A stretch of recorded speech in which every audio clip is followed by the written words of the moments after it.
Hello trainees! In this session, we will be learning how to make samples of faced hem, edge stitched hem and double stitched hem.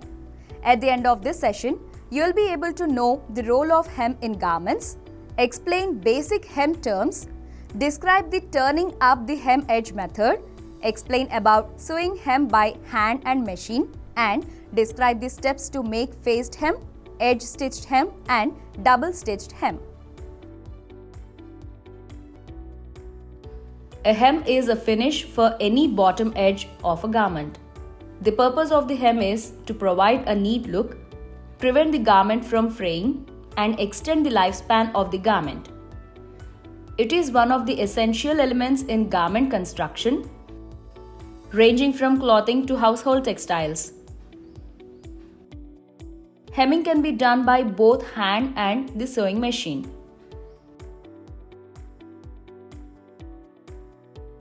The process of creating hem is called hemming.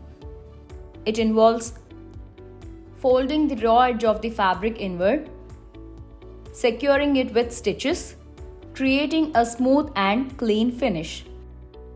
Hemming appears as small slanting stitches on the wrong side and sometimes on right side. These stitches should be fine and spaced close enough to hold the hem securely in place. There are three basic forms of hems used in garment construction. They are a turned up edge, a faced edge and an enclosed edge. Among the three, a turned up edge is the most common. The selection of a hemming method depends largely on garment style and fabric. Whatsoever the choice, certain criteria should always be met. The garment should hang evenly and gracefully. There should be no lumpiness in the hem allowance. Unless meant to be decorative, finished hems should be totally inconspicuous. Before stepping into the classification and procedure of making hem, you need to know some basic terms. The first one is hem stitch. This stitch is used as a decorative stitch on borders. Different designs can be created by working either single or double hem. Suitable fabric for this type of stitch is linen of even weave. Hem allowance is the difference between the raw edge of the fabric and the hem. Hemline is the lower edge of a coat, dress or skirt. Now, let's look at the turning up the hem edge method. In a turned up hem, a certain width of fabric, the hem allowance is folded inside the garment, then secured by hand, machine or fusing. This is the hem type usually provided for in-pattern designs, with the amount of turn-up indicated on the pattern by a line or written instructions. It is wise to check this allowance before cutting out the garment, should a change be desirable. The hem's shape, straight or curved, generally determines how much should be turned up. As a rule, the straighter the edge, the deeper the hem allowance. The more it curves, the shallower the allowance.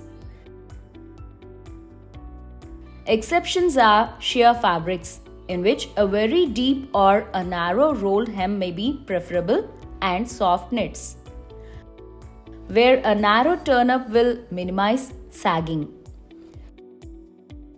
Hem allowance varies according to garment shape. Up to 8 cm is usually allowed for a straight garment, 4 to 5 cm for a flayed one. Fabric weight should also be considered. A hemline may look distorted if the hem curve is too extreme for or does not align with the fabric design. A slight adjustment may be necessary for a better effect. Before a hem is secured by hand, the raw edge should be neatly finished. The finish chosen depends first on fabric characteristics and garment style, second on personal preference. The edge can be left uncovered on fabric that does not fray, also where a lining will cover the hem.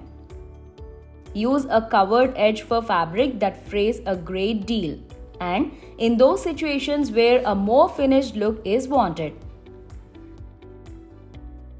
There are two basic hand hemming methods: flat, where stitches pass over the hem edge to the garment, and blind, where the stitches are taken inside between hem and garment.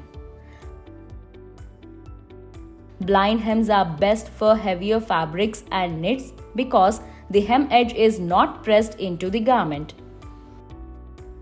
Here is some information about sewing a hem by machine. The major assets of machine hems are speed and extra sturdiness. They can also provide a decorative touch and are especially appropriate if top stitching is part of the design. Machine stitches are more apparent on a hem than hand stitches. Of the several methods, the blind stitch hem is the least conspicuous because only about every sixth stitch catches the right side of the fabric. Use blind stitching on fabric that does not fray.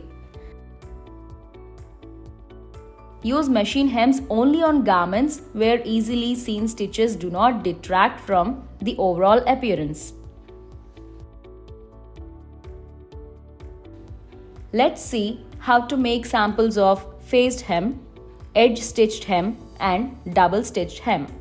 Ensure you have all the following machines, tools, equipment and materials required to make hem: single needle lock stitch machine, scissors, hand needle, ball pin, long cloth or poplin, and sewing thread.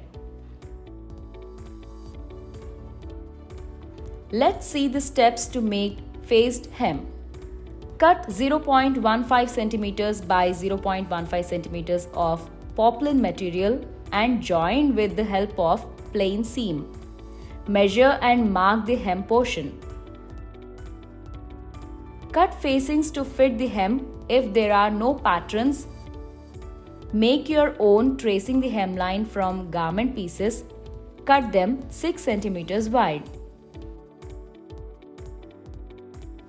Join the facing sections and press the seams open. Finish the inner facing edge, the smaller curve, using one of the methods for an uncovered hem edge.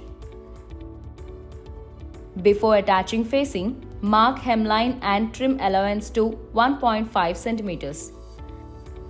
Right sides together, sew facing to garment with 1 cm seam. Press the seams open, then toward the facing. With the facing pulled out, flat stitch the facing close to the seam edge through all of the seam allowances. Turn facing inside the garment and press the hemline. Seam should be 3 mm from fold. Secure free edge of facing to garment with an appropriate hem stitch.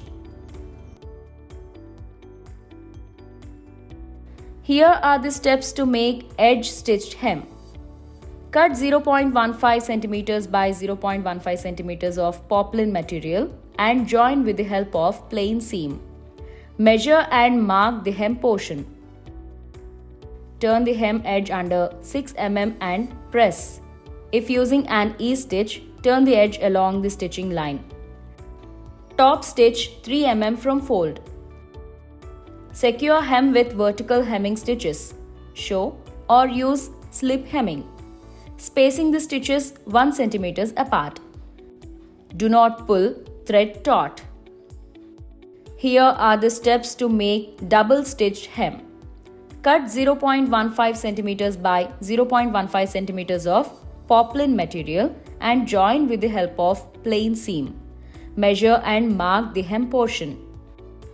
After finishing the hem, place a row of tacking stitches halfway between the edge of the fold at the hemline. Turn the upper half of the hem up again and secure the edge with a blind herring bone stitch. Do not pull the thread too tight. We have reached the end of this session on how to make samples of faced hem, edge stitched hem and double stitched hem.